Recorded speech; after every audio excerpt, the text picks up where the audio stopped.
마태복음 4장 1절입니다. 마태복음 4장 1절로 11절까지입니다.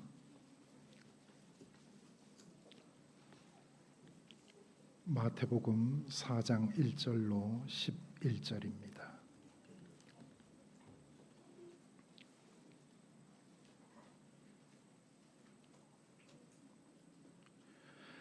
그때에 예수께서 성령에게 이끌려 마귀에게 시험을 받으러 광야로 가사 40일을 밤낮으로 금식하신 후에 줄이신지라.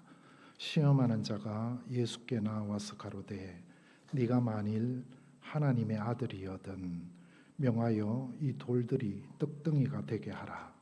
예수께서 대답하여 가라사대 기록되었으되 사람이 떡으로만 살 것이 아니요 하나님의 입으로 나오는 모든 말씀으로 살 것이라 하였느니라 하시니, 이에 마귀가 예수를 거룩한 성으로 데려다가 성전 꼭대기에 세우고 가로되 네가 만일 하나님의 아들이여든 뛰어내리라. 기록하였으되 저가 너를 위하여 그 사자들을 명하시리니 저희가 손으로 너를 받들어 발이 돌에 부딪히지 않게 하리로다 하였느니라. 예수께서 이르시되 또 기록되었으되 주 너의 하나님을 시험치 말라 하였느니라 하신대, 마귀가 또 그를 데리고 지극히 높은 산으로 가서 천하 만국과 그 영광을 보여 가로되 만일 내게 엎드려 경배하면 이 모든 것을 내게 주리라. 이에 예수께서 말씀하시되 사탄아 물러가라. 기록되었으되 주 너의 하나님께 경배하고 다만 그를 섬기라 하였느니라. 이에 마귀는 예수를 떠나고 천사들이 나와서 수종드니라. 아멘. 본문의 말씀으로 상광교회 김두한 목사님 나오셔서 하나님의 아들이여든 이라는 제목으로 하나님의 말씀 증거하시겠습니다. 많은 은혜 받으시기 바랍니다.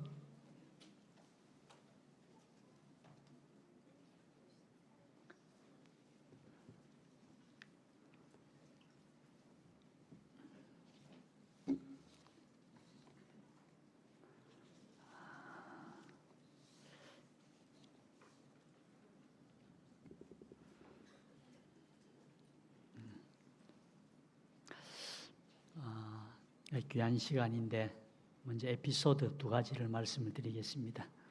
하나는 제가 강대상이 새벽에 올라서 무릎 꿇고 기도를 하니까 이게 한편으로는 은혜가 됐지만 다음 강사분이나 또 앞으로 이어지는 뒤에 강사분이 되실 분들에게 또 무릎 꿇고 기도 안 하는구나, 앞에 김 목사님 그렇게 기도하던데 기도가 또 그렇게 준비를 안 하는 거 보니까 좀 은혜가 덜 된다, 그럴 수 있으니까 김 목사님은 그래 하는 것이 좋을지 몰라도 다른 분을 생각해서 오늘 오전에 그냥 의자에 앉아서 기도하세요 그러시더라고요. 그래서 제가 그런 면이 있겠다 해서 제가 의자에 앉으려고 하는데 사회자 목사님하고 우리 기도하신 우리 장로님하고 두 분이 오셔가지고 무릎을 꿇고 또 기도를 하시는 거예요. 그래서 아이고, 이렇게 앞에 저에게 말씀해 주신 분의 그 말씀도 맞겠고 또 은혜가 되겠으나 그래도 사위하시는 분이나 또 기도하시는 분보다는 그래도 내가 하나님 앞에 조금 더 자신은 돼 안 되겠나 싶어서 그래서 또다시 무릎 꿇고 기도하는 그런 모습을 보였습니다.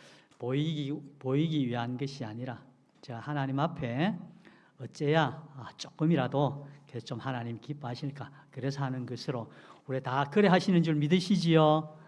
예. 또 하나는 어제 목사님, 지금도 우리 박 목사님 넥타이를 딱 메고 오셨는데 파란색을 메고 오셨어요. 저는 새벽에도 그렇고 아침에도 그렇고 빨간색을 메고 왔습니다. 우리 박 목사님은 배를 누를 때요, 성부 하나님, 성자 하나님, 성령 하나님 이렇게 세 번을 누리신다 그랬는데 저는 참 그런 거에 비해 보면은 참 아직까지 수준이 많이 아직 낮구나 하는 걸 제가 생각을 하면서요. 그래도 주일 예배 때, 오전 예배 때는 가능하면 빨간색을 맵니다.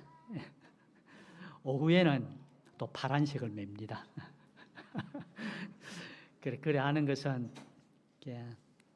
우리가 잘 아시는 대로 각자 하나님 앞에서 내가 이런 행위를 하거나 이런 모습을 보이는 것이 하나님께서 보실 때 나를 어떻게 보실까? 나는 그분 앞에 나아가서 어떤 모습으로 나를 나타내 보여야 될까? 하는 그런 마음에서 빨간색은 우리가 일반적으로 주님의 피, 십자가 사활 대속, 그래서 빨간색을 메고 그로 인하여 또 생명이라고 하는 이 구원의 은혜를 입은 이 파란색을 또 매는 것이 의미가 있겠다. 그래서 저는 그렇게 합니다. 꼭 굳이 그래 해야 될 이유가 필요가 있습니까? 없습니까? 전혀 없습니다. 우리 백 목사님은 지금도 부산 측에는 또 몇몇 목사님들 보니까 좀 다르기는 합니다만은 검정색 넥타이를 지금도 매시는 분들이 많이 계시지요. 예, 그런 것에 얽매일 필요는 없겠으나 그 속에 나타나 있는 하나님 앞에서 나 자신이 어떤 존재로 어떤 모습으로 내가 나아가야 되겠고 드러나야 될까 하는 그걸 생각하면서 그래 나타내는 것이니까 거기에 대해서 왜 굳이 꼭 그리 하느냐, 또 그리 하지 않는 당신들은 또 타락했습니다. 이래 할 필요가 있을까요? 없을까요? 없습니다. 없겠고 어찌하든지 하나님께서 기뻐하시는, 하나님 보시기에 합당한 이런 모습을 잘 찾아가는 것이 은혜인 줄 믿습니다. 또 따져보니까 우리나라 양대 정당도 보니까 빨간색, 파란색 그렇더라고요. 그래서 제가 좀 염려가 되는 것이 빨간색은 우리 김도환 목사님은 철저하게 옛날 여당, 지금 야당 그런 편이구나. 그래서 한 것 아닙니다. 또 하나님께서 양쪽을 또 잘 조화를 맞추셔가지고 빨간색, 파란색 이렇게 해주시니까 그것도 참 그 속에서도 보는 하나의 아름다움이다. 그런 생각을 해본 적이 있습니다. 예, 두 가지 에피소드입니다. 다 잊어버리십시오. 죄송합니다. 예.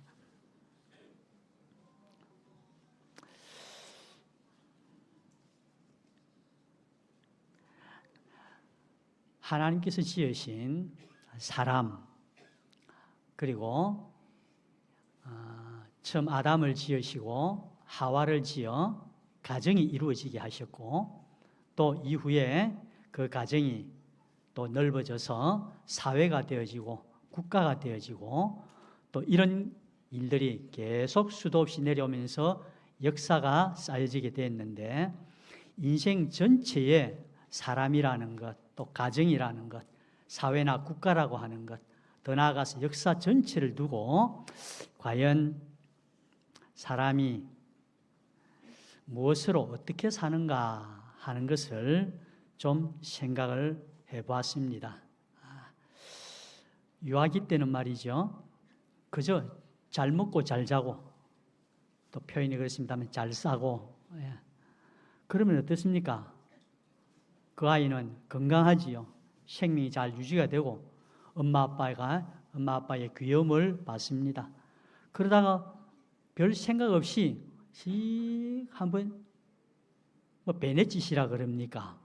그런 모습을 한번 지었는데 그걸 엄마 아빠가 아이고 연서 봐라 웃는다고 그렇게 좋아하고, 그러면 그 갓난아기는 자기는 처음에 의미도 없이 그렇게 했는데 그걸 엄마 아빠가 좋아하는 걸 알면 어떻게 됩니까?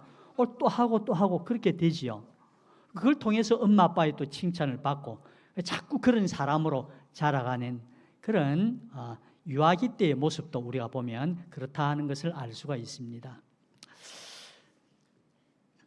그런가 하면 유아기 때는 크게 말하면 이제 잘 먹고 잘 자라는 그것이 가장 중요한 일입니다. 그러나 잘 먹고 잘 자라는 그것만 일평생 하면 부모의 참 근심 걱정거리가 됩니다. 어느 정도 잘 먹고 잘 자라는 그런 아이가 되어주고 나면 그 다음에 뭘 해야 됩니까? 잘 배우는 아이가 돼야 되지요.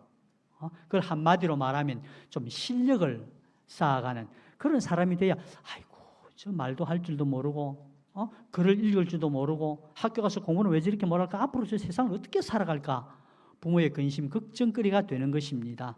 그래서 잘 먹고 잘 자라고 생명이 건강하게 육체가 잘 자라는 이것이 모든 인생에 있어서 첫 번째 조건입니다. 그런가 하면 그것으로 전부가 아니라 그 다음에는 지식도 배우고 기술도 습득하고 그래서 세상을 살아가는 데 필요한 조건들을 잘 구비하는 실력을 갖추는 이것이 모든 사람의 또 특별히 청소년기에 이르게 되어지면 이런 면들이 많이 강조가 되어지지요. 예. 그래서 건강한 몸을 가지고 또 실력을 잘 구비했으면 그 다음에는 구비한 그 실력을 여기저기 유용하게 잘 쓰기도 하고 또 남을 돕기도 하고 또 이게 기여도 하고 그래서 다른 사람들의 뭘 받습니까?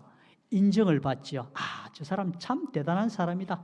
자기 가진 실력을 가지고 저렇게 남을 위해서 봉사하고 희생하는 거 보니까 정말 존경받아 마땅하다. 이런 삶을 살아가는 것이 장년 또는 노년 이것이 한 사람의 인생 전체를 살아가는 중요한 세 가지 요소요 모습이라 그렇게 제게는 보여지더라고요.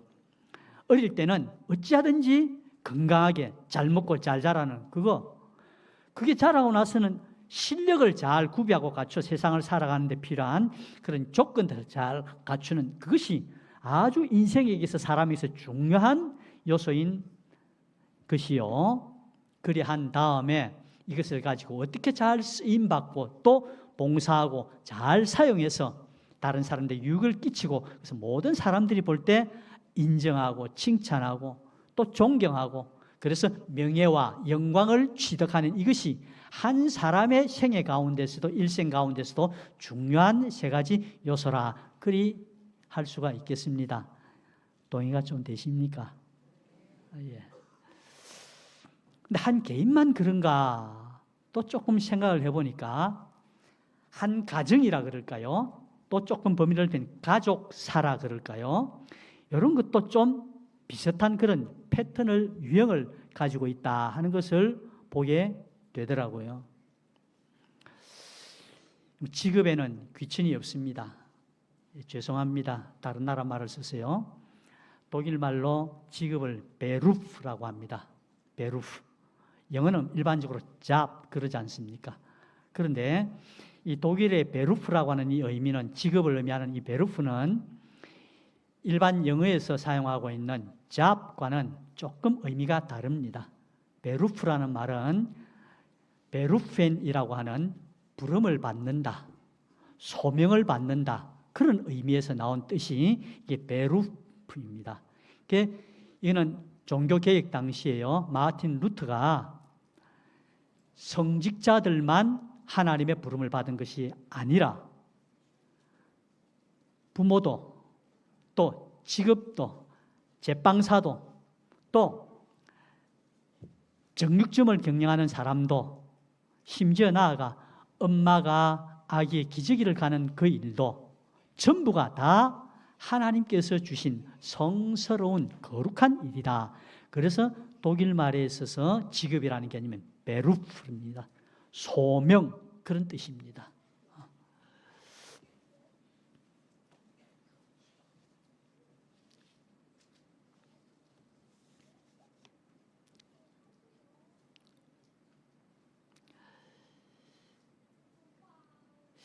직업에 귀천이 없다 하는 것을 말씀드리려고 이렇게 좀 복잡하게 둘러왔습니다. 그러므로 지금부터 말씀드리는 이 직업이나 하는 일에 대해서 그의 차별을 둔다거나 또 귀천을 말씀드리는 것이 아니라는 것을 좀 이해를 잘 해주시고요. 한 가정에 있어서 혹은 우리 부모님 세대일 수도 있겠고 또는 우리 할아버지 세대일 수도 있겠습니다. 그런 당시에는 그런 분들은 대체로 기술도 잘 없고 우리나라에서 생활을 해가지고 생업을 유지하기에 쉬운 그런 일들이 잘 없었습니다. 그래서 대체로 가진 이 몸뚱어리 하나 가지고 말이죠. 몸뚱어리 하나 가지고 어쨌든 내 몸이 녹아질지라도 우리 가정을 살려야 되겠다. 내게 있는 식구들을 안 굶기고 건강하게 배부르게 잘 먹이는 일을 해야 되겠다 해가지고 몸으로 나가서 막 노동을 하든지 아니면 요즘은 주로 쓰는 표현이 알바를 하든지 직업을 몇 개를 가지든지 해가지고라도 뭐 하는 겁니까? 우리 가정이 굶어 죽지 않도록 잘 유지가 되도록 그거 하려고 하는 것이 부모의 책임인 줄 알고 그걸 잘 감당한 그런 역사가 우리 윗대에도 있었습니다. 그래서 가정사에 있어서도 어쨌든 우리 가정이 유지가 잘 되어지고 또 우리 가정이 굶어 죽거나 또 기근을 당하거나 연약해지는 이런 일이 생기지 아니하도록 잘 먹이고 건강하게 길러가려고 몸을 가지고 움직여서 열심히 아침 일찍 일하는 그런 일들을 많이 해왔습니다. 우리 부모님 때 그래 하신 분들도 있겠고 혹 우리 가운데서도 지금 그런 일을 감당하고 계신 분들도 있을 수가 있겠습니다. 그런데 그랬던 그 윗대가 다음 세대로 넘어오면 어느 정도 먹을 만하고 또 내가 이렇게 힘들어서 몸을 움직여서 하니까 너무 힘들어 너무 고생스럽고 참 죽지 못해 사는 가정을 먹여 살려야 되니까 어쩔 수 없이 내가 일하는 그런 모습들을 가지고 살아가나 우리 자녀들만큼은 내 다음 때만큼은 좀 이렇게 몸에 수고를 그치지 않고 머리를 쓰거나 손에 기술이 좀 있으면 그것 가지고 잘 이용을 하면 어떻게 해요? 더 편안하고 더 윤택한 그런 삶을 살아갈 수 있겠다. 그래가지고 뭐 합니까?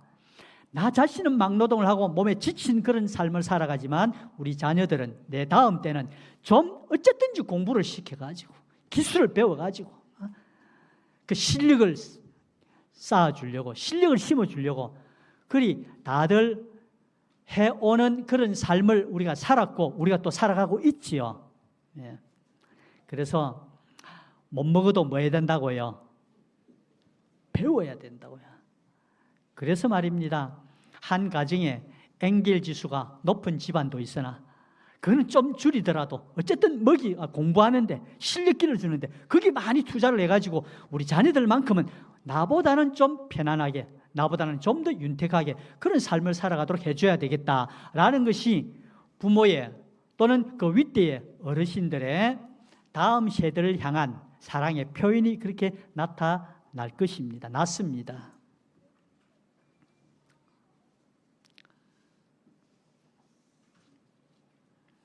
그래서 지식도 또 기술도 한마디로 실력을 잘 구비한 그런 내 세대가 되었든지 나의 부모 세대가 되었든지 그리 되어졌으면 그 다음에는 보니까요 이런 부모님들이나 가정들이 그 자녀들 그 다음 때에는 주로 하기를 원하는 것이 무엇을 하기를 원하는가 무엇을 주로 시키는고 하니까 제가 보는 견지에서는 보니까 대체로 제가 앞에 말씀드렸습니다. 어떤 것이 귀천이 있다 어떤 것이 좋다 나쁘다 하는 것을 말씀드리는 거 아닙니다.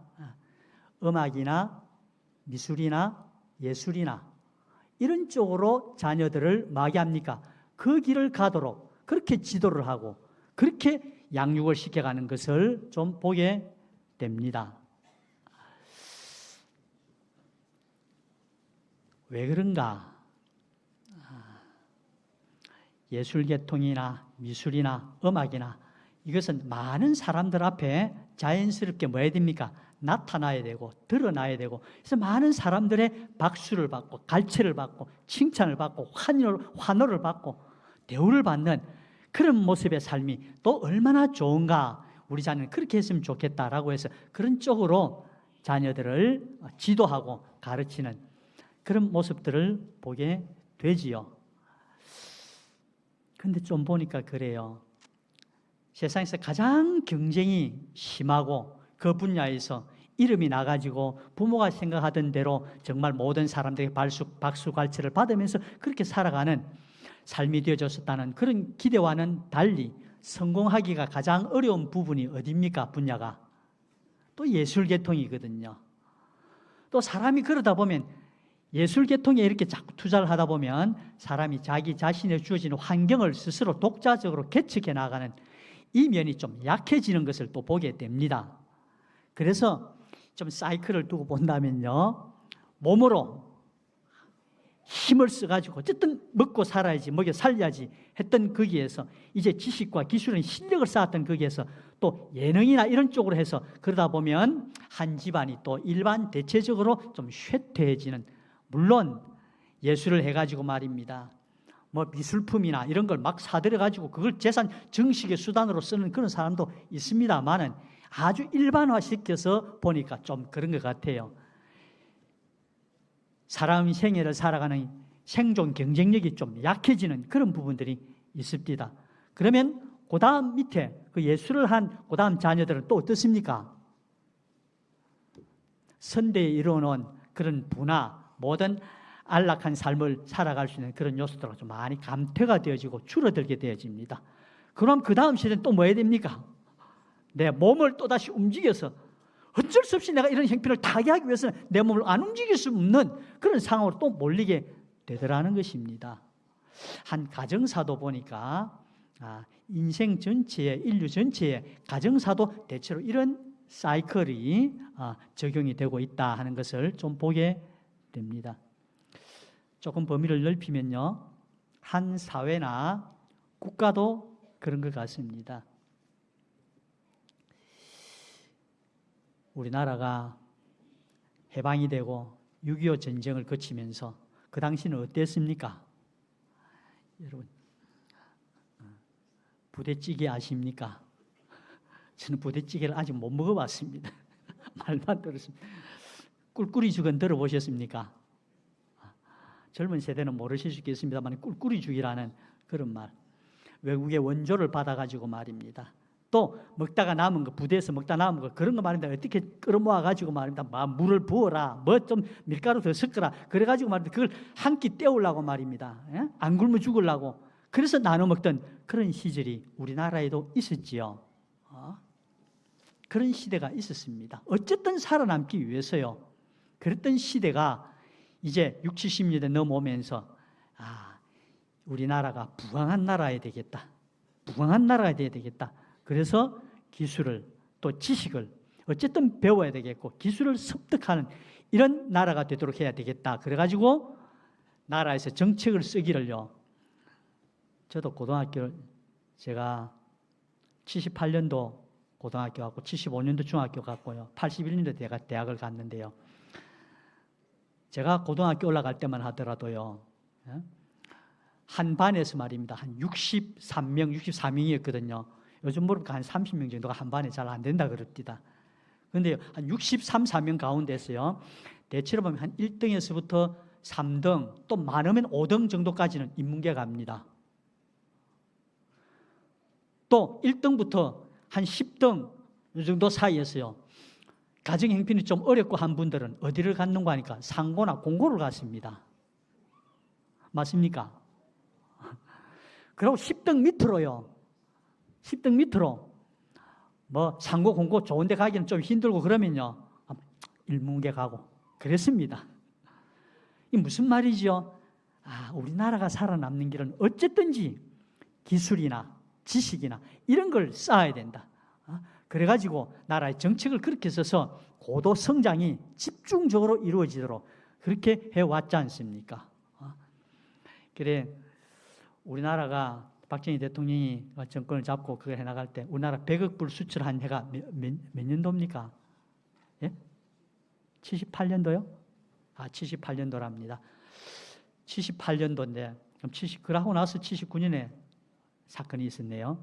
예, 78년이 100억 불 수출, 100억 불 수출 금자탑 다 들어보셨지요?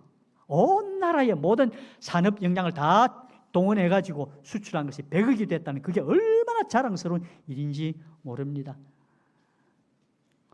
그런데 지금 트럼프 대통령이 우리나라한테요, 미군을 주둔시키는 비용을 내놓으라는 돈이 100억 불이랍니다. 이걸 그 당시하고 지금하고 비교를 해보면 똑같은 100억 불인데요. 이거는 너무나 큰 차이가 있고 격세지감 이럴 수가 없다는 거예요. 우리나라 사람을 총동원하고 수출 다 한 것이 100억 불이었는데 그 당시에는요. 물론 지금의 물가 상승분이 이런 게 다 반영이 안 된 부분이긴 하지만 100억인데 미국이 우리나라한테 너나 주둔시켜주는 비용을 100억 불 내라고 하는 그런 시대에 우리가 지금 살고 있다는 것입니다. 그만큼 산업이나 기술, 곧 한마디로 말해서 실력이 있어야 살아남는다. 실력을 길러야 된다. 그래서 우리나라가 얼마나 고도 성장을 해왔습니까? 그래서 올림픽도 행하고요. 올림픽도 치르고, 그래서 우리나라가 모든 면으로 부강한 그런 나라가 되었고, 지금 뭐 세계적으로 뭐 경제로 말하면 한 10대 대국이 됩니까? 뭐 그런 말들을 우리가 하고 있지 않습니까? 자랑스럽게 표현하는데 그런 일들이 이루어졌습니다. 그런데요, 그렇게 되어지고 나면 지금 우리나라는 물론 기술과 지식, 실력을 우리나라의 최첨단 그런 무기로 삼고 이렇게 해나가지만 또 한편으로는 지금 우리나라가 전 세계에서 유명한 이유가 또 한 가지 있습니다. 뭐지요? 방탄소년단, K문화, K음식, K컬처, 문화라는 것입니다. 예술이라는 거죠. 음악이라는 거죠. 이런 부분들을 가지고 세계를 이제 휩쓰는 그런 시대에 우리가 살아가고 있습니다.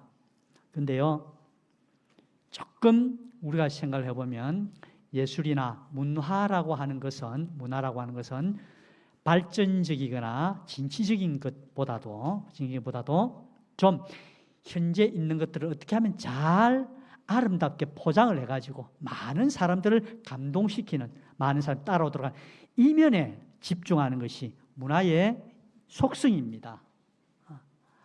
그래서 좀 한편 걱정이 되는 것이요. 이것만 할 것이 아니라 물론 우리가 잘하고 있지만은 지식이나 기술이라고 하는 이 실력도 잘 쌓아 나가야 되겠고 또 우리가 으쌰으쌰 해가지고 어쨌든 해보자라고 하는 이것도 우리가 사라져서는 안 되겠다.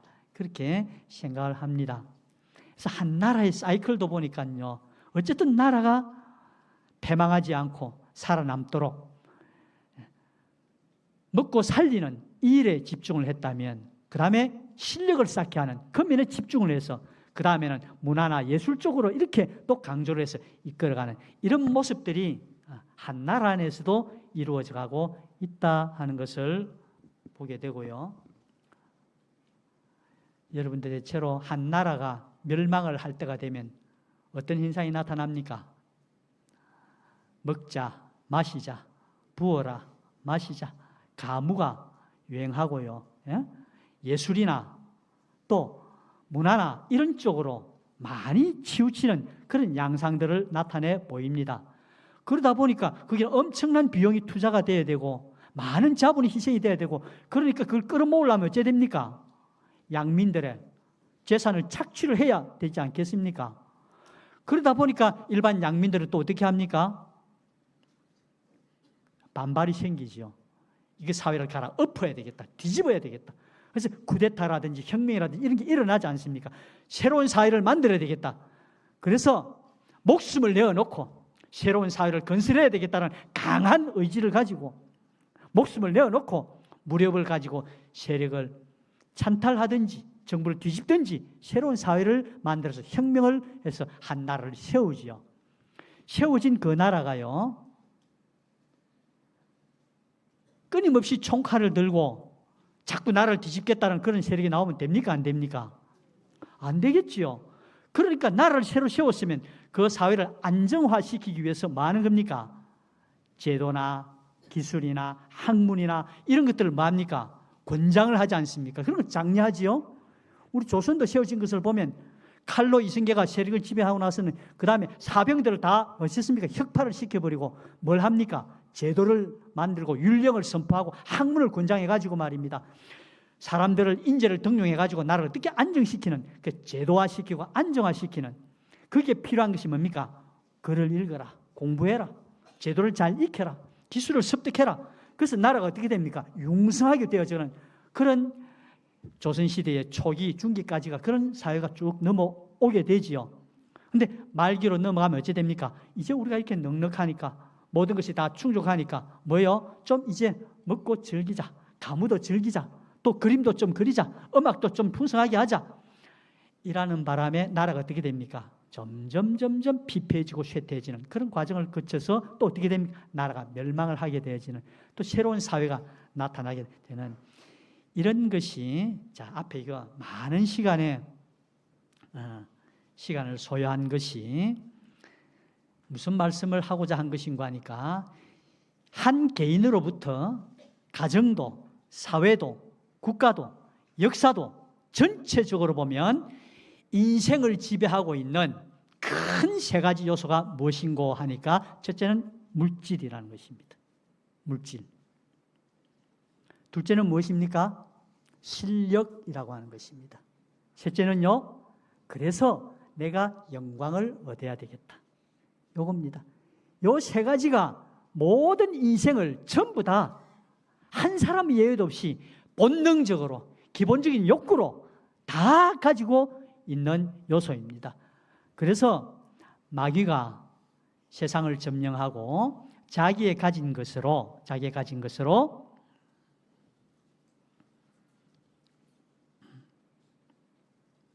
육신의 정욕을 그걸 딱 펴치고 너 먹어야 살잖아. 안 먹어 어떻게 살겠어? 라고 시험을 하고 그 다음에 먹고 살만하면 뭐 해야 된다고요? 잘 유지를 해야 되니까 그걸 가지고 남들 앞에 또 뛰어나야 되니까 실력을 길러라. 그 실력이 있어야 네가 무슨 일도 하고 남들에게 인정을 받지 않겠냐. 그래서 실력이라는 두 번째 요걸 가지고 와가지고 사람을 뭡니까? 다 시험하는 그런 일을 하고 그 실력을 잘 구비했으면 그 다음 다른 사람들부터 멀려 인정을 받아야지. 칭찬을 받고 네가 존귀한 대우를 받고 명예를 얻고 이름을 내고 영광을 네가 취해야지 라고 하는 이 세 가지가 자 되게 허술합니다만은 전체적으로 보니까 우리가 일반 그렇습니다. 뭐든지 일반화시키고 또 하나의 이론화시키면 빠진 것들이 많습니다만은 전체적인 흐름에서 보니까 요 세 가지에서 벗어나는 인생이나 가정이나 사회나 국가가 잘 있습니까? 없습니까? 요 세 개념 안에 모든 인생이, 모든 가정이, 사회가, 역사가, 인류가 그 안에 다 포섭이 되어지더라는 것입니다. 그래서 왜 예수님께서 마귀에게 이 세 가지 시험을 처음 받은 시험으로 그렇게 당해 주셨는가 하는 것이 인류 시조가 요 시험에서 실패해가지고 마귀가 쥐고 있는 세상을 가지고 요 세 가지를 우리를 시험하는데 예수님께서 이걸 다시 뭐 하시고요? 회복시켜서 이기셔서 다시 원상태로 되돌리는 물질을 초월한 실력을 넘어선 영광을 초월한 이런 참 사람으로 살아가기를 하나님께서 원하시고 이 세상을 이루기 위해서 주님이 이 시험을 우리 대신 먼저 치러주셨고 나아가서 같이 쓰겠습니다. 하나님의 아들이여든 결론은 이것입니다. 하나님의 아들이여든 하나님의 아들이라면 하나님의 형상대로 지음을 받았고 주님의 피와 진리와 성령으로 거듭난 중생된 하나님의 아들이라면 어떻게 사는 것이 참 하나님의 아들다운 삶이냐 하는 것을 오늘 주님이 이 시험을 당하면서 마귀의 입으로 시험하면서 내뱉은 말 네가 하나님의 아들이었던 이라고 하는 이 시험을 우리 예수님께서 당해 주시면서 같이 하겠습니다.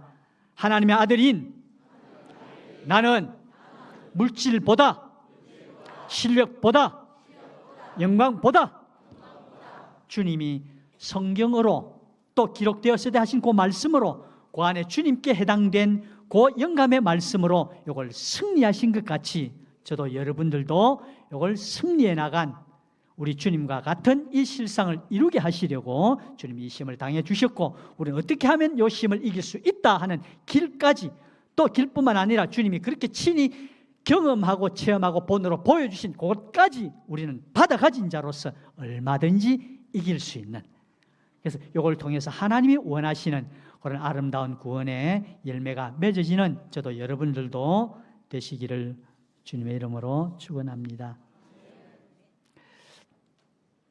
이게 왜 또 그럴까 하고 좀 생각을 해보니까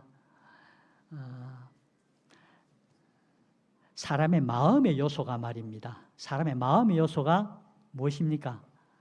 지정의지 않습니까? 이것도 가만히 연결시켜서 생각해 보니까 어쨌든 내 형편이 일어나, 내 조건이 일어나, 내게 주어진 요것 가지고 어쨌든 살아남아야 되겠다. 살아봐야 되겠다. 내가 약할지라도, 내가 할 수 있는 것이 없을지라도, 내 몸을 움직여서라도 나도 살고 우리 가정도 살려야 되겠다라는 강한 의지, 또 한 나라를 새롭게 건설해야 되겠다는 그런 의지, 마음 요소 가운데 의라고 하는 요소가 마음속에는, 인간의 마음속에 다 그런 요소가 있기 때문에 이것은 그럴 수밖에 없는 그런 마귀의 시험이 그걸 통해서 온다 하는 것이고, 또 기술이나 지식이라고 하는 실력이라는 것은 한마디로 말하면 무엇입니까? 지성작용입니다. 지적인 작용이죠. 마음의 지적 작용이 사람의 마음에 있는 것 같이 이걸 가지고 마귀가 시험을 하면 거기에 또 넘어지지 않을 자가 잘 없기에 이런 시험을 실력으로 마귀가 우리에게 시험으로 다가온다. 또 나아가서 마지막 예술이나 음악이나 미술이나 이런 부분들은 어느 부분입니까?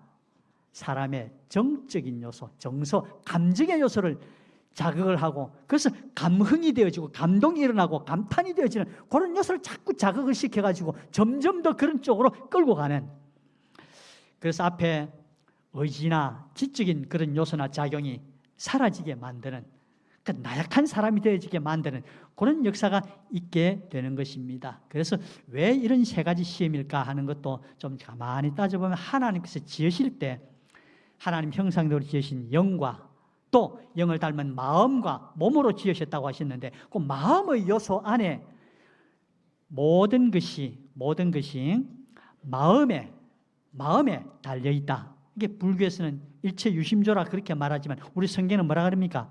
무릇 지킬 만한 것보다 더욱 뭘 지키라고요? 내 마음을 지키라. 이에서 생명이 남이니라 말씀하신 마음이 어떻게 되어졌느냐, 어떻게 잘 관리하느냐 하는 마음의 요소를 들여다보니까 이것도 지정의로 되어 있는데, 이걸 가지고 마귀가 시험을 하는 그런 요소가 있구나 하는 것도 좀 우리가 생각해 볼 수가 있겠습니다.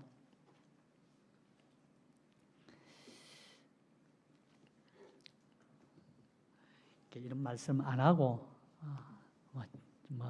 말씀만 잘 증가하면 좋은데, 이제 앞에 말씀드린 것은 다 그냥 한번 듣고 지나가십시오. 지나가시고 앞에 이렇게 서론이 길었던 것을 다시 한번 죄송합니다 하고 지나가고요.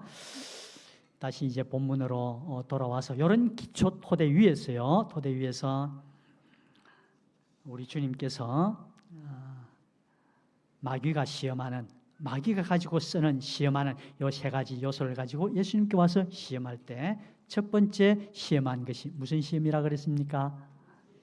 물질 시험이라 그랬죠. 물질 시험입니다. 자, 물질이 없이 우리가 살 수 있습니까? 없습니까? 없습니다. 그래서 마귀는 야, 안 먹고 어떻게 살아? 먹어야 살지. 먹는 길도 있고, 네가 하나님의 아들이니까 얼마든지 먹을 거 마련할 수도 있지 않냐? 라고 하는 이것으로 시험을 했는데, 이 말 속에는요, 가만히 잘 들여다보면, 우리 다시 한번 하겠습니다. 하나님의 아들이여든. 자, 근본 하나님의 아들이면 어떻게 살아야 되겠습니까? 하나님의 아들답게 살아야 되겠지요. 하나님의 아들이니까 하나님의 형상을 온전히 닮았고, 또 하나님 주시는 모든 은혜와 사랑을 다 받고 하나님 모든 것을 다 상속받은 이런 자로 살아갈 이런 분이요, 우리를 구원하러까지 오신 분이신데, 하나님의 아들이여든 이라고 말은 하면서 마귀가 주는 시험은 무슨 시험입니까? 너 안 먹고 살 수 있어? 아니, 무슨 말입니까? 하나님의 아들 가기도 전에 사람만을 두고 볼 때도 사람도 어떻습니까? 육도 있고요, 몸뚱어리도 있고, 뭐도 있습니까? 마음도 있고, 그렇지 않습니까? 그런데 하나님의 아들은요, 영이 중생된 이런 존재가, 우리 사람으로 말하면 이런 존재요. 예수님은 바로 하나님 당신 자체인 성자이신 그런 분인데, 하나님의 아들이여든 이라고 말을 해놔놓고, 하나님의 아들이면 하나님의 아들답게 사는 것이 무엇인데 너 그거 살 수 있냐 없냐 그걸 묻지 않고 뭘로 묻습니까? 너 먹어야 살잖아. 창세기 5장에 사람이 뭐가 됐다 그랬습니까? 육체가 되었다 그랬죠. 육체가 되었다 그랬습니다. 그 영도 없고 마음도 없고 뭐만요? 고기 덩어린 물질로 된 육만 있는, 육체만 있는 하나님의 아들이어든 해놔놓고 실제적으로 묻기는요, 너 육체를 가진 존재로서 안 먹고 살 수 있냐? 먹어야 살지. 이렇게 시험하더라는 것입니다. 하나님의 아들이면 하나님 아들답게 사는 것이 무엇인데 그거는 그대로 살 수 있냐 없냐? 이게 아니고요. 하나님의 아들이라는 그것은 없애버리고 사람 가운데서도 마음도 없애버리고 뭐만요? 육체로 된 고깃덩어리 그거 먹어야 네가 사는 이런 존재가 아니냐라고 예수님을 시험한 것이 돌덩어리가 떡이 되게 하라는 그 시험이었다는 것입니다. 우리가 좀 잘 알아야 될 것은요, 이렇습니다. 마태복음 6장이에요. 마태복음 6장에 목숨이 음식보다 중하며 몸이 의복보다 중하지 아니하냐. 예수님 그렇게 말씀을 하셨습니다. 더 중요한 몸도 있고 목숨도 있는데 이것을 위해서 하나님께서 뭐 하셨습니까? 의식주를 하나님께서 준비해 놓으시고 공급하시는데 몸과 목숨을 위해서 만들어 놓으신 그 의식주가 그것이 존재하고 있는 이유가 되는 몸과 목숨 그것보다 뭐가 더 중요하다고요? 의식주가 더 중요한 것으로 이렇게 마귀가 시험을 합니다. 예수님께서는요, 의복보다 몸이 음식보다 목숨이 더 중요하다. 그러시면서 음식이나 의복보다 더 중요한 몸을 내가 주었고 그 몸이 살아갈 수 있는 목숨까지 준 그런 존재인 너희를 내가 책임져 주지 않겠느냐. 주님 그렇게 말씀하십니다. 그래서 몸이, 목숨이 의복과 음식보다 얼마나 더 중요한지 하는 것을 공중의 새를 보라, 들의 백합화를 보라. 그것들의 몸이, 그것들의 목숨이 자기네들이 옷 입으려고 그러지 아니하고 자기들이 먹을 것 농사 짓지 아니해도 하나님께서 몸을 주셨고 목숨을 주셨기 때문에 그것들을 위해서 필요해서 지으신 음식이나 의복은 하나님께서 책임져 주시고 그것들을 입혀주지 아니하시느냐. 같이 하시겠습니다. 하나님께서 몸과 더 중요한 목숨을 주셨으니 그걸 위해서 필요한 이런 것들은 하나님께서 뭐 하신다고요? 책임져 주신다는 것입니다. 이걸 우리가 제대로 이해하고 볼 줄 아는 저도 여러분들도 되시기를 주님의 이름으로 축원합니다. 그러면서 너희들은 이것들보다 더 귀하지 아니하냐. 그렇게 주님이 결론으로 말씀을 딱 정의를 해 주십니다. 몸을 만들어 주셨고 몸에 필요한 목숨까지 주신 그 하나님께서 이것 유지하는 데 필요한 만든 그것을 하나님이 책임져 주지 않겠느냐. 너희들은 이것보다 더 귀하지 아니하냐 말씀하신 여기에서 우리는 네가 먹어야 살지 않느냐라고 하는 먹을 것에만 집중하게 하는 육체가 되게 하는 이 마귀의 시험을 잘 통과하고 승리하는 저도 여러분 되시기를 주님의 이름으로 축원합니다. 그게 대해서요, 그렇게 귀한 목숨인데 하나님께 주신 몸과 그 목숨을 하나님이 주셨는데 그것을 책임져 주실 뿐만 아니라 네가 천하를 얻고도 먹는 것, 입는 것 이런 차원을 넘어서서 천하를 얻고도 목숨을 잃어버리면 무슨 소용이 있느냐라고 말씀하시면서 천하보다 뭐가 더 중요하다고요? 목숨이 더 중요하다. 그 목숨 주신 하나님께서 책임져 주신다 하는 것을 확정지어라 말씀해 주십니다. 우리가 잘 아는 누가복음 12장의 곡간 느린 부자에 대해서도 얼마나 목숨을 유지하고 목숨이 아름답고 윤택하게 하는데 그게 필요한 의식주, 사업, 얼마나 농사 짓는 거 그게 번창하고 점점 늘어나는 그런 일을 했습니까? 이제 모든 것이 잘 구비됐으니까 내 목숨 유지되는데 필요한 거 잘 구비되었다. 그런데 그것으로 목숨 유지됩니까? 안 됩니까? 안 되지요. 오늘 밤 네 목숨을 부르면 그 쌓아놓은 것이 네 것이 되겠느냐 말씀하시면서 목숨이 천하보다 얼마나 더 귀한가 하는 것을 주님이 가치를 잘 비교해서 어느 것이 가치가 더 있다 하는 것을 확정짓도록 말씀해 주십니다. 근데 우리 주님은요, 이렇게 귀한 의식주보다 몸이 더 귀하고 천하보다 목숨이 더 귀한데 그 귀한 목숨을 우리 주님께서는요, 마태복음 20장 28절에요, 인자가 온 것은 섬김을 받으려 함이 아니요, 같이 하시겠습니다. 자기 목숨을 많은 사람의 대속물로 주려 함이니라. 단계를 우리가 좀 잘 이해하고 깨달아 가지기를 원합니다. 우리는 내 눈앞에 보이는 먹는 것, 입는 것, 내 몸을 유지하고 내 목숨을 또 보존하기 위해서 필요한 그것이 당장 급하고 중요한 줄 알았는데 그것보다는 몸과 목숨이 얼마나 더 귀하고 가치 있는 것인지. 그런데 우리 주님은 그 귀한 목숨을 천하를 주고도 바꿀 수 없는 그 목숨을 누구를 위해서요? 사랑하는 우리 성도 여러분과 저를 위해서 대속물로 주시는 그런 일을 주님은 하셨다는 것입니다. 주님 그 일을 하시더라는 것입니다. 그래서 묘한 말씀이 누가복음 9장 25절에 여기에는 사람이 만일 온 천하를 얻고도 자기 목숨을 잃어버리면, 잃거나 빼앗기면 무엇이 유익하리요 말씀하지를 아니하시고요.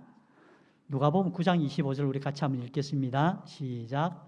사람이 만일 온 천하를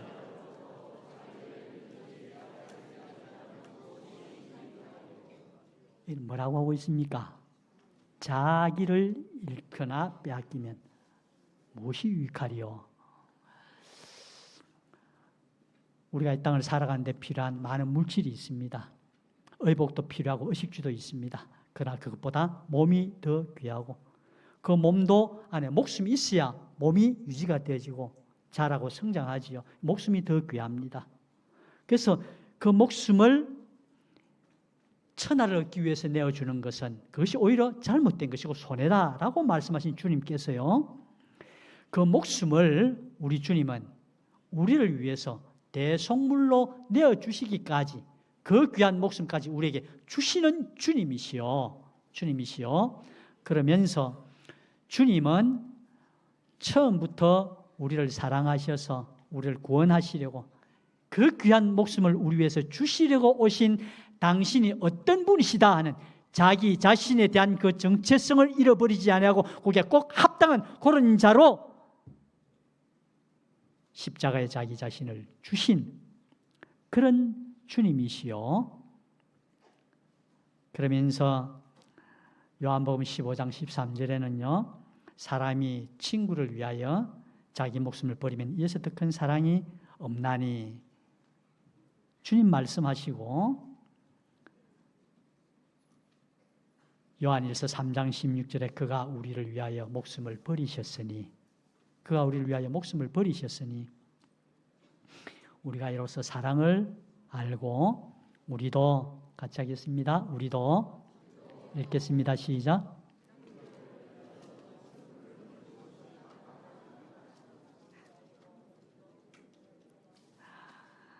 저와 여러분들 어떤 존재고 우리가 가진 목숨이 무엇을 위해서 우리가 목숨을 받았는지, 이 목숨을 어떻게 어디에 써야 할 것인지 라는 것으로 우리에게 요구하시고 명령하시는, 우리도 형제들 위하여 목숨을 버리는 것이 마땅하니라. 이것이 자기를 잃어버리지 않는 자, 자기가 가진 이 목숨을 하나님 원하시는 대로 바로 쓰는 자가 될 이런 자요, 이런 저와 여러분들인데, 그렇게 귀하게 여긴 그 목숨, 그것까지 형제를 위해서 내어주는 이것이 주님이 우리에게 보여주신 사랑이요, 그 사랑을 받은 우리의 할 일인데, 기껏, 죄송합니다, 저는 이걸 통과하지 못했기 때문에 제가 좀 큰 소리 칠 때는 우리 목사님이 깨달음이 좀 없구나, 그래 이해하시면 맞습니다. 사람이 그렇지 않습니까? 보통 키가 작은 사람들이요, 뭐가 좀 있습니까? 깡이 있습니다, 악이 있습니다. 그렇죠? 그래야 어쩌는 겁니까? 있는 것 같아 보이거든요.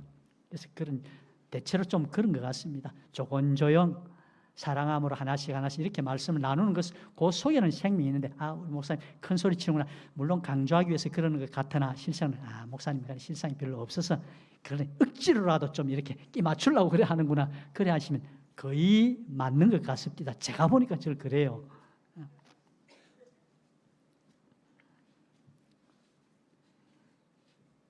우리 주님께 사랑을 받은 자, 어떻게 사랑을 받나? 주님의 목숨까지 우리를 위해서 대속물로 내어주신 그 사랑을 받은 자로 우리도 형제들을 위하여 목숨을 내어주는 것이 마땅한 저와 여러분들 일진데, 목숨 얻고자 그 목숨을 구하기 위해서 의식주 또 물질,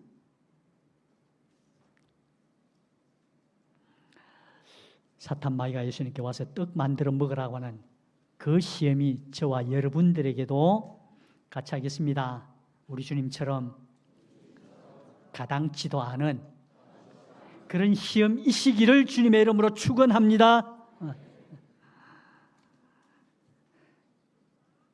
이런 생명으로, 이런 참 사람다운 존재로, 이런 하나님의 아들로 영생을 사는 저와 여러분들인 줄 알진데, 하나님 말씀 계명을 버리고 먹을 것, 입을 것, 거할 곳, 이것 취하는 어리석음에서 벗어나게 해주심을 받는 사랑하는 우리 성도 여러분과 제가 다 되시기를 소망합니다.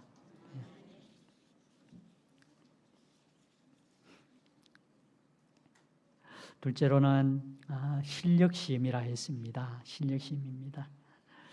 몸이 잘 유지가 되고 목숨이 또 잘 보존이 되어지면 그 다음에는 모든 사람들이 다 추구하는 것이 실력을 추구합니다. 사람은 누구나 실력이 있어야 세상을 살아가고 또 인정을 받고 또 평안한 삶을 살아갈 수 있지. 그래서 실력이 나는 없었으면 좋겠습니다. 손 들어보십시오. 아무도 없지요. 그래도 내가 남들보다 좀 어느 면으로든지 찾다가 안 되면 내가 누워서 이쪽으로 잘 구르는 그거라도 내가 좀 잘할 수 있어. 어떤 면으로든지 남들보다 좀 나은 그런 실력 있는 그것을 원합니까? 원하지 않습니까? 다 원하고 구하고 찾고 그거 마련하려고 인생을 살아가는 것이 이게 사람입니다. 사람이 세상을 살아가는데도 그러할진데, 하나님의 구속의 역사를 이루기 위해서 이 땅에 온 하나님의 아들이라는 네가 무슨 실력이 있는지 그걸 네가 좀 보여봐라. 그 실력이 있어야 네가 하나님의 일도 감당할 것이며 또 너를 보는 모든 존재들이 정말 같이 하겠습니다. 구주답다. 오병이어 표적 이후에 사람들이 어떻게 했습니까? 예수님을 임금 삼으려고 했지 않습니까? 오병이어의 표적 그거 하나 행하니까 정말 이 땅에 오실 구주다, 우리를 다스려서 맡아서 아름답게 해줄 임금 되기에 합당하다라고 많은 사람들이 따릅니다. 그러면 어떻겠습니까? 주님이 이 땅에 오신 당신 일을 하는데 얼마나 편리하고 유익하고 또 평탄하고 신속하게 잘 이루어지겠는가 하는 것입니다. 그래서 네 실력을 보여봐라 하는 시험을 예수님께 한 것입니다. 그러면 우리는 이 땅을 살아가는데 실력이 필요하다는 거 다 알고 있고 또 그 실력을 어떻게 하면 마련할 수 있다는 것, 어떤 실력을 보여야 사람들이 좋아할 것이다라는 것까지 마귀가 잘 가르쳐 주니까 얼마나 좋습니까? 안 좋습니까? 그대로만 하면 사람들이 깜짝 놀랄 것이고, 뭐 지식이나 기술 이런 것은 그만 사람이 노력해가지고 좀 밤잠 안 자고, 저도 그래 해보지는 못했습니다만 학교 다니면서 고등학교나 이래 다닐 때 자주 들은 말이 사생육사. 다 들어보시면 손 들어보십시오. 사생육사 아시는 분. 강사호 목사님 모르시지요? 삶 자체가 그러니까 아마 그랬을는지 모르겠습니다만, 사생육사는 무슨 말이냐면은 수험생이, 공부하는 학생이 4시간 자면 살고 6시간 자면 죽고, 시간을 쪼개가지고요 4시간만 자고 나머지 시간을요 공부하는데 집중해서 거기다 쏟아 부어야, 그래야 만다고요 원하는 소망과 목표와 목적지에 도달할 수 있는. 그래서 사생육사, 우리 연호 장로님 들어보셨지요? 연배가 뭐 그렇게 차이가 안 나니까 아마 그 당시 같은 시대를 살아가는 우리 사생육사, 어쨌든 실력을 쌓기 위해서 말입니다. 시간도 줄이고 모든 역량을 그렇게 집중해서 실력을 쌓아야 하는 것이 이게 인생일지인데, 하물며 하나님 일을 하겠다고 온 예수니가 네 실력을 네가 발휘를 해봐야지. 그런데 실력 발휘하라고 하는 그 실력이 무슨 실력입니까? 하나님의 아들 실력을 보여야 되는데, 아들 실력을 보여야 되는데 높은 곳에서 뛰어내렸는데도 아무 다치는 것도 없고 일도 일어나지 않는, 사람들이 볼 때 그것 보고 깜짝 놀라는 그런 실력을 보이라고 하는 것입니다.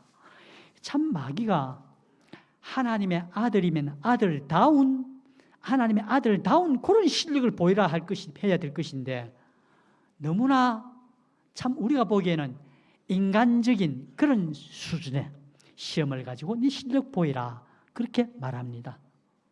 그러면서 그 실력도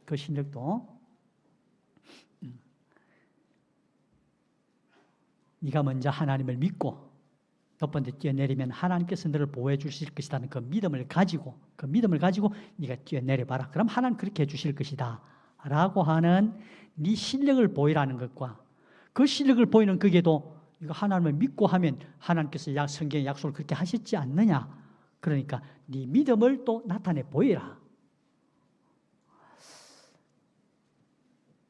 우리는 일반적으로 실력하면 세상 실력만 말하는 줄 알았는데, 마귀도 무슨 실력 말합니까?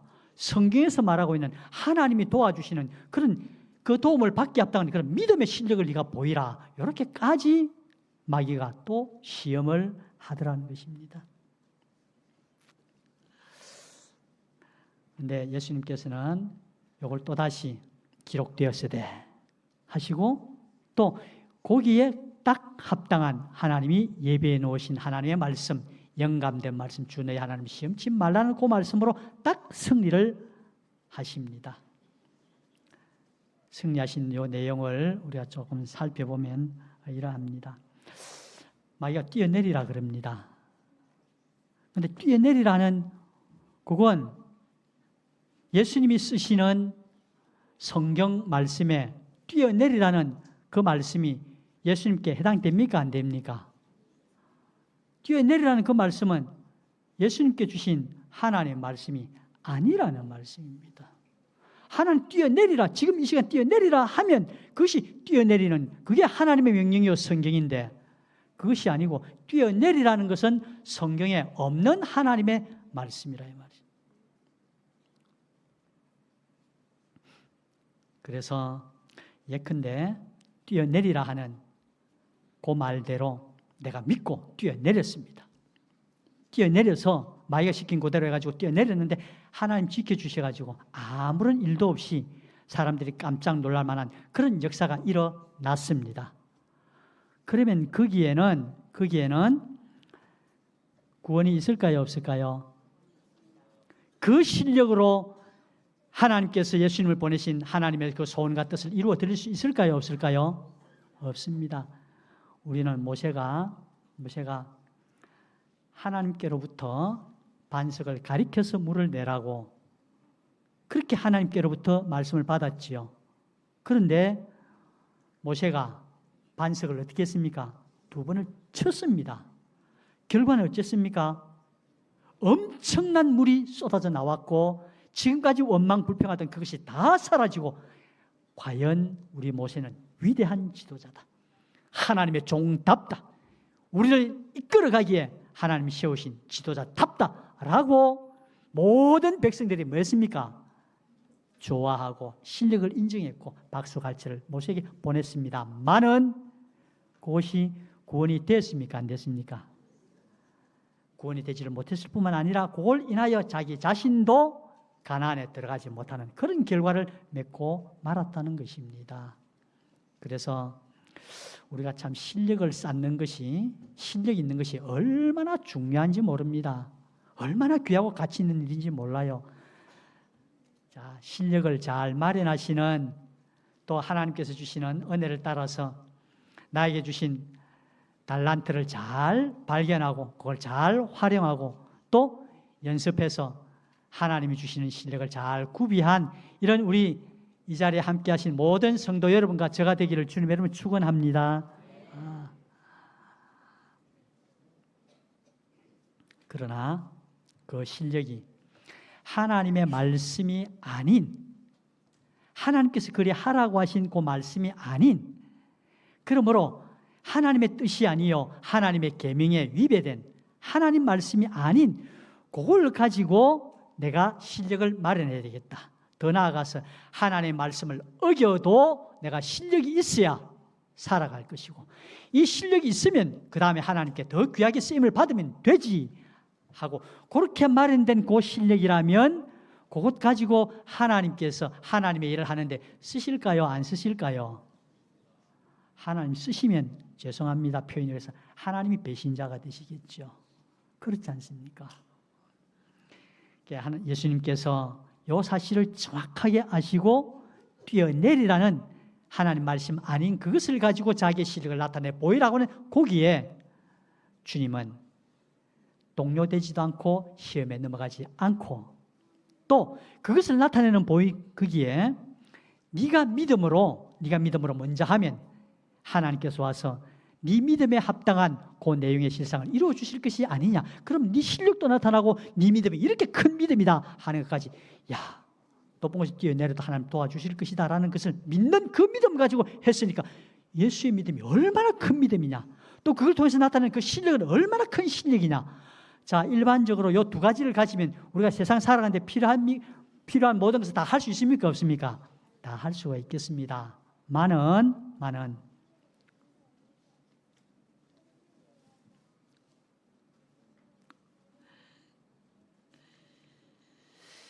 사람들이 놀라고 사람들이 만족하고 또 모든 이스라엘 백성들이 다 환호하는 모세가 반석을 쪼개서 물을 먹인 그 실력 가지고는, 그 실력으로는 하나님 말씀을 어기고 하나님 말씀을 떠난, 하나님 말씀이 아닌 하나님 버리고 만든 그 실력으로는 하나님이 하고자 하시는 참 구원의 역사는 이루기에 합당한 실력이 아니다. 이렇게 정의하는 저도 여러분들 되시기를 주님의 이름으로 축원합니다.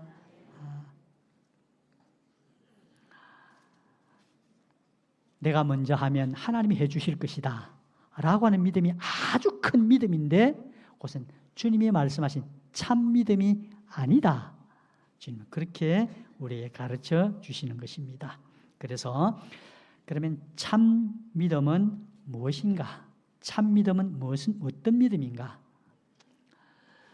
마귀의 그런 내용을 시험하는 것이라 그랬고, 시험의 반대인 참 믿음은 원형 대신 주인 대신 또 능동자가 대신, 자, 우리 같이 한번 하시겠습니다. 하나님께서 아시는 대로, 하나님께서 아시는 것을 우리에게 가르쳐 주시고 말씀해 주시지 않습니까? 그럼 하나님께서 가르쳐 주시는 그대로 내가 아는 그것이 되면 누가 아는 것 같이 되는 겁니까? 하나님이 아시는 것 같이 된다, 그 말씀이죠. 그래서 내가 아는 대로 하나님 그게 인정해 주시는 것이 아니라 하나님께서 아시는 대로 내가 가르침을 받아서 아는 것. 또 하나님께서 보시고 그래 됐다, 옳다, 참되다, 잘됐다 라고 하나님께서 인정해 주시는 그 인정이 나에게도 하나님 나를 보실 때 그대로 나에게도 아멘이 되어지고 맞습니다, 옳습니다 라고 되어지는, 하나님이 인정해 주시는 그 인정에 합당한 나 자신에게 있어서도 인정이 되어지는 이런 인정을 가지고, 그 다음 하나님께서 아시고 하나님 옳다 하신 그대로 하나님이 일하시고 역사하시고 착수하셔서 수행해 나가시는 그 실행에 나도 어떻게 해요? 그게 피동이 돼가지고 그것이 말 한마디든지 눈빛 하나든지 손짓 하나든지 무엇이든지 지극히 작은 것 하나라도 거기에 피동이 돼가지고 하나님이 아시는 대로, 하나님 인정하시는 대로, 하나님이 일하시는 대로 거기에 피동이 돼가지고 내가 알고 인정하고 실행하고 순종한 그것은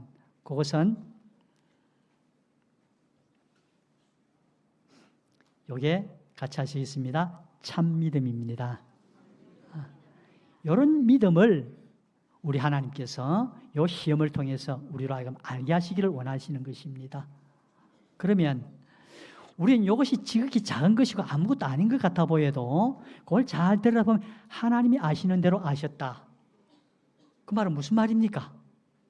전지의 지혜를 가졌다는 말씀이고 하나님이 아시는 그대로의 역사가 일어난다는 것이고, 저 사람이 말하는 거 가만히 보면 하나님 말씀하는 것 같아. 하나님께 지혜를 받아서 하나님이 그 사람이 지혜를 주셔가지고 알게 한 그대로 아는 그 말을 지금 하고 있네. 그 말씀이지 않습니까?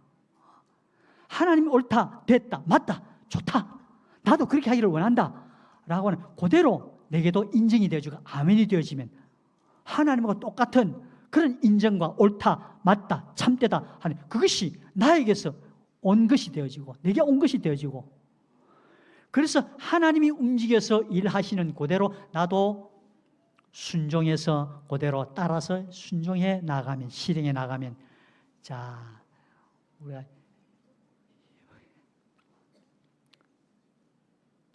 이걸 우리가 참 소망으로 가지고 있고 너무너무 좋아하는데 실상과는 거리가 있어서 제가 그럽니다.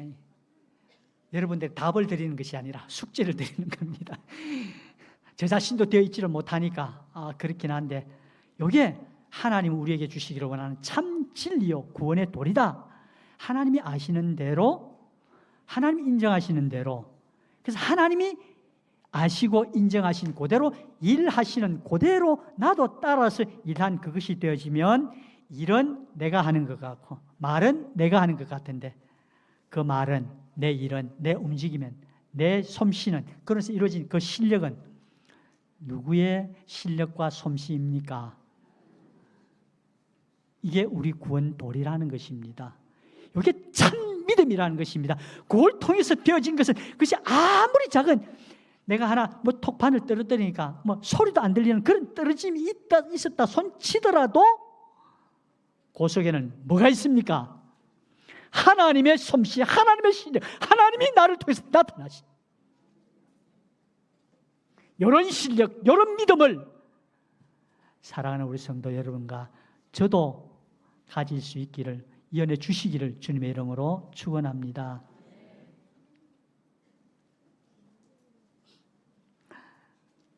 주님이 꼭 말씀하시기를 그렇게 말씀하시지 않습니까?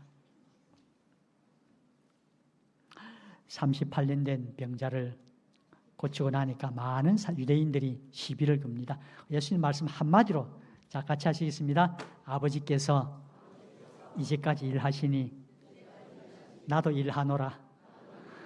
예수님은 산 믿음, 참 믿음, 예수님이 가진 그 실력은 아버지가 일하시니 나도 거기에 일한다. 이게 뭐라는 것입니까?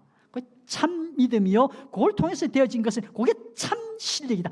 이것이라야 하나님의 아들로 이 땅에 오신 주님의 구속 역사는, 아버지의 소원과 뜻은 그걸 통해서 이루어지는 열매가, 생명이, 영생이 그걸 통해서 이루어진다 하는 것을 주님 말씀해 주시고, 그래서 이 일을 하고 있고 이대로 한 걸음씩 걸어가고 있고 이런 삶을 살아가고 있는 나를 본 자는 누구를 본 자라 그랬습니까?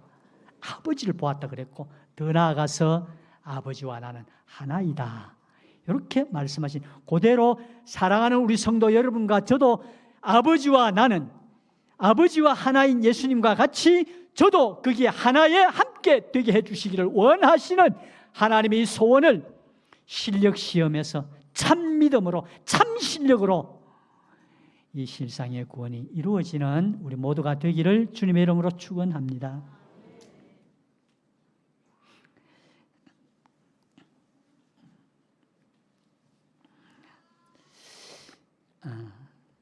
제가 말씀을 준비하면서 물질 시험을 나도 한번 연습을 해봐야 되겠는데 어떻게 좀 작은 연습을 해볼까. 그래서 참 새 정부가 들었으니까 민생회복지원금이 맞습니까? 이름이 민생회복지원금. 제가 62년생입니다. 62년생이면 지난주 화요일 날 제가 뭐 할 수 있었습니까? 민생지원금 신청할 수 있는 날이었습니다. 집회를 앞두고요, 기도원 가가지고, 기도원 소개 하나 할게요. 세계로 기도원이 울산 그게 웅천에 가면 있습니다. 근데 거기를 갔는데요, 그곳에 사무처장님이요 서부교회 출신이더라고요. 그래서 얼마나 대우를 잘 받았는지 모르면, 아이고 앞으로 제가 소개 많이 하겠습니다. 그리고 제가 왔는데요, 총공회 목사님 서부교회 출신, 저 총공회 목사님 왔다고 얼마나 좋아하니 인사를요. 몇 도 인사했겠습니까? 90도 인사를 하시는 거예요. 저보다 나이는 조금 젊긴 한데 그분도 그래도 머리가 좀 희끗희끗한 그런 걸 하셨는데도 그렇게 좋아하시더라고요. 기도원 가가지고 그래 있으면서, 야, 내가 요거 참 여러분 목사가 이렇습니다. 목사가 막 강사하니까 대단한 것 같아도요, 물질 시험을 내가 한번 이기는 그 연습을 해보자 하면서 무엇으로 했는가 하니까, 요거 말씀 준비하는 거, 집회 끝나기 전까지는 내가 민생회복지원금 신청 안 해야지. 참 여러분 노래 하찮지요. 별거 아니지 않습니까? 그거 하루라도 빨리 받고 또 그걸 갖다 내가 또 쓰면 얼마나 좋을까 해서 그거에서 나 좀 자유해보자. 그래가지고는 딱 작정을 하고 그거 하나 안 해봤습니다. 참 고맙습니다. 여러분들 만약 여기 아멘 했으면 여러분들이 저보다 믿음이 더 아래일 수 있는데, 여러분 아멘 아무도 안 하시는 거 보니까 여러분, 이거 목사님 우리는 그 정도는 벌써 초월했습니다 하니까 감사한 것입니다. 여러분 귀한 믿음이 또 하나님 은혜로 더 잘 자라가시기를 축원합니다. 그러면서 민생회복지원금이라는 그거 하나, 그 물질 거기에도 내가 좀 얽매이지 말고 그거라도 좀 자유해보자. 그래서 저는 그 연습 하나로 물질보다 우리 하나님은 은혜라야 된다, 또 나를 잃지 않아야 되는지, 내 목숨을 넘어서는 생명을 가진 나 자신을, 참 자기를 가진 이런 자로 내가 서야 되겠다 하는 그 연습 한번 해봤습니다. 부끄럽습니다. 실력 시험도요 한번 연습을 좀 해봐야 되겠다 해서, 세상을 사는 실력이 필요하지 않습니까? 실력을 갖추면 남들이 인정을 합니다. 높이 듭니다. 그래서 세상에서도 그러지 않습니까? 실력 그거요, 내 실력을 쌓아서 내가 남들에게 인정을 받고 대우를 받고, 그리 위해서 세상에서도 공부하는 사람은 그렇게 잘 못한다고 합니다. 자, 같이 하겠습니다. 공부해서, 그 다음 해보십시오. 예? 예, 잘하셨습니다. 공부해서 남주자 그러지 않습니까? 맞습니까? 공부해서 남주자는 것입니다. 공부해가지고 실력 쌓아서 내가 잘 되고, 내가 남들에게 인정받고, 남들보다 탁월하고 경쟁력에서 이겨서 남들에게 칭찬받는, 그것이 아니라 공부해서 남주자라고 하는, 그것이 세상 사람들도 좀 깬 사람 그리 할지인데, 내가 이 실력, 저 같으면 목회하는 거 아니겠습니까? 뭐 설교 잘 못하고 있지만 설교 잘하는 그런 실력, 또 교회 가서 목회 잘하는 그 실력, 그것도 말라고 내가 설교 잘하고 남들에게 인정받고 내 목회 실력이 탁월해가지고 그거 통해서 내가 인정받는, 내 실력이 너보다 낫다, 그래도 난 너보다는 나, 이것 아니라 말려고요, 맡기신 양무들에게 어떻게 하면 양식을 더 잘 먹여줄까, 어떻게 하면 목양을 잘해서 하나님이 원하시는 자타 구원의 온전함을 이루는 목회라고 하는 자타를 하나님 닮은 사람 잘 만들게 하는 그 일에 더 귀하고 아름답게 잘 쓰임 받을까? 그래서 실력이 필요한 것이 그 실력을 쌓아야지.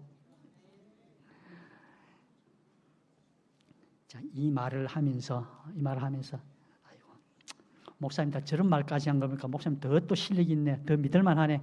그래 하지 마십시오. 그거 아닙니다. 하나님 앞에서 그런 것입니다. 실력도 그래야 되겠고, 그러면서 참 실력인 믿음의 실력, 하나님과 같은 암과 인정과 실행 순종하는 하나님의 실력을 믿음으로 피동으로 잘 마련하는 믿음 실력 구비하고 갖추는 우리 모두가 되기를 주님의 이름으로 축원합니다.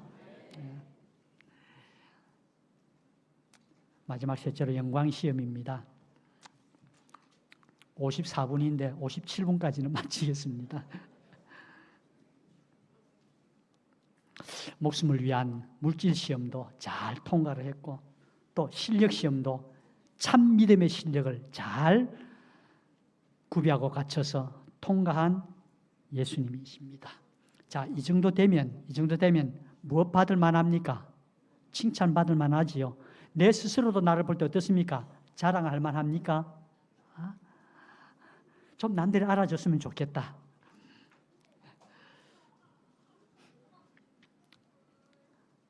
그래서 그 영광을 차지할 만한 그런 준비도 되어졌고, 그 실상을 이루기에 충분한 그런 위치에 있습니다. 그러니까 마귀가 와서 천하만국과 영광을 보여서 너는 이런 영광을 받을 만한 그런 존재다. 그럼 내가 나한테 한 번만 절하면 다 줄게. 그렇게 유혹을 합니다. 시험합니다.